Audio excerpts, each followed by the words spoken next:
What's up? This is Mint Condition, hanging out on YouKnowIGotSoul.com. Keep it locked. Yeah, Stokely here. Oh, what's up? What's going on? Okay, cool. Yeah, let's get started then. First of all, thank you very much for taking the time for this interview. We definitely appreciate it. Absolutely. And also congratulations on your guys' album released last month, 7. Thank you. And Appreciate it, man. yeah, tell me, when you guys started this group, in the late '80s, did you ever envision that you'd be here almost 2 decades later and having releasing a 7th album? We were hoping and praying that we would.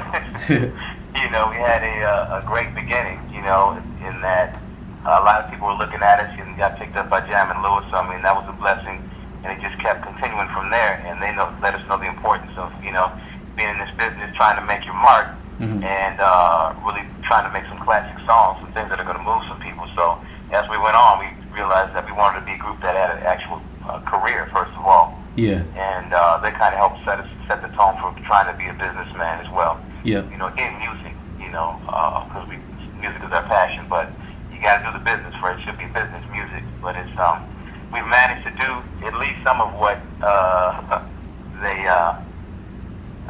taught us, and we're still here. So, but I don't think we could envision it in quite the way, but we just could hope and pray to put our best foot forward, so to speak.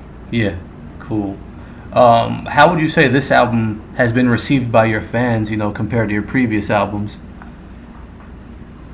It's funny because some people are like, this is the best thing since whatever that person's favorite one is, depends on what they like. This either tops it or it's up there with their favorite Mint album, which is a great compliment, Oh, that's so cool. There's been a lot of that going on. Yeah. And I was reading that a lot of fans requested that you put an instrumental track on the album, and you guys did exactly that. And tell me why. Exactly. They're like, make it longer. Yeah. All right. I mean, do you feel that's a testament to showcasing the whole band? Why did they request it? When we began, we always the first projects we always had kind of like interludes, and it got people to to expect them. They came to expect them. So, but they were always like those interludes. They would always, everywhere we went, they were like, man, we wish you would have played that interlude full out, a full song. Or sometimes people say, we wish you guys would do a whole CD of just the interludes and all that. So we thought we'd pump it up a little bit on the time. Cool. I interviewed Kelly Price a couple months back talking about Not My Daddy, and she was talking about how the song came together and how she felt it was a mint condition song when she first put it together. So she needed you guys on. She told me the whole story about how it came together, and she talked about how she had to twist your arm a little bit, Stokely, to get you on there. So what was it like creating that song and putting that together? I didn't know. We finished the track and everything. They sent us the piano and the vocal. I actually didn't know that she wanted me to sing on it. Yeah. So you're gonna put your voice up because I didn't know. Yeah. I was like, oh, okay. So we ended up. I didn't realize it ended up being a duet. So everything turned out just fine. It's an incredible song. I mean, from Jump Street, just bare bones with the piano and the vocal. It was incredible. The lyrics, the melody, everything about it was already there. We just pretty much put all the bells and whistles, and like she said, she heard it with the Mint sound, and that's what we try to deliver. Yeah, I love that song. You guys did a great job on that one. Thank you. I know a lot of people probably ask you how have you stayed together this long, because a lot of groups break up. But my question is, what's the closest you guys have ever come to actually breaking up, or has there ever been a time when you were close to breaking up? Maybe there was a time when there was some reflection after a lot of things happened after the what would you say, like 2000, the Electra CD. We were traveling and lost a member at the time, Carrie, who married Tony. Yep. And we had were looking for another deal at that time. We weren't really looking. We were just traveling.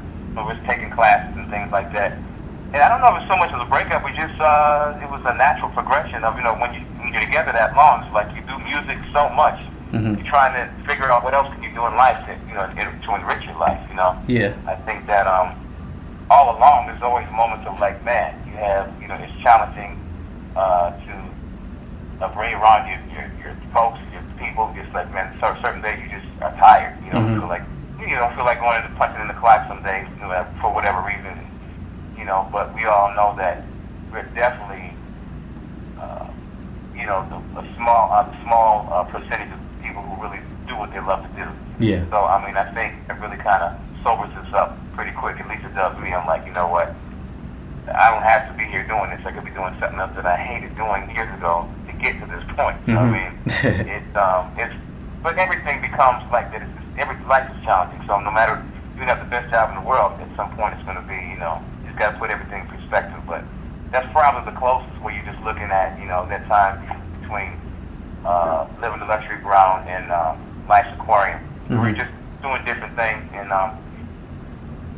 decide, okay, it's time to do something. You had enough time. I think sometimes you break. It was a natural break, I think, Yeah. But it wasn't. It was the things we were doing gigs in between. Some of not a lot, but a few, and in recording, and that was about it. We were just really quiet. So people called it our hiatus. Yeah. Okay. And now that you've reached your 20th year as a group together, do you plan to do anything to commemorate that? Man, just really celebrating. This whole year, starting last year, has been really incredible. Going to Iraq, playing for the troops was really incredible. Just this we've been on this big surge of performances and just the Way Black Wing show on TV1. Playing with Prince, on his Welcome to America tour.